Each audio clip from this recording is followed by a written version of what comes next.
So how quickly after the insurrectionary events were you picked up?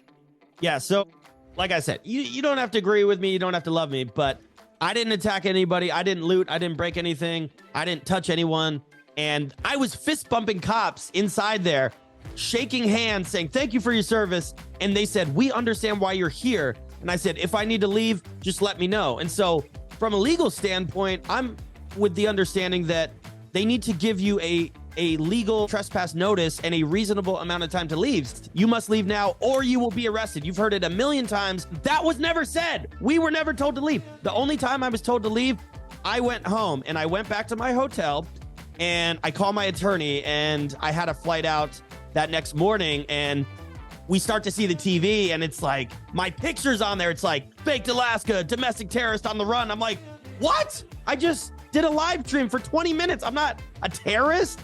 I didn't attack anybody. What are you talking about? Like, I was there to peacefully protest and to cover the event. Like, how could I not follow the action as a content creator? He says, hey, if you show up to the airport, you're probably going to get picked up. There was a sealed indictment, though, so we didn't know. So he hits up the FBI and says, hey, if you have an indictment or a charge, we will self-surrender. We will peacefully surrender. They didn't talk to us. So we're like, we don't know what's going to happen. So I got a rental car. I start driving down. I get to Houston, Texas.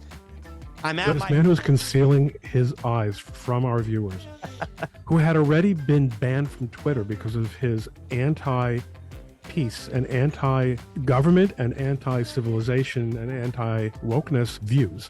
In the midst of the insurrection, he's interacting with police officers and discussing the issue of trespass. Nonetheless, he leaves. He knows that he's done something terribly wrong because he speaks to his lawyer. And then his lawyer tries to interrupt the FBI's investigation. And of course, they do not deal with him. He then attempts to escape from Washington, D.C. It was like the OJ chase, pretty much, in the Bronco. But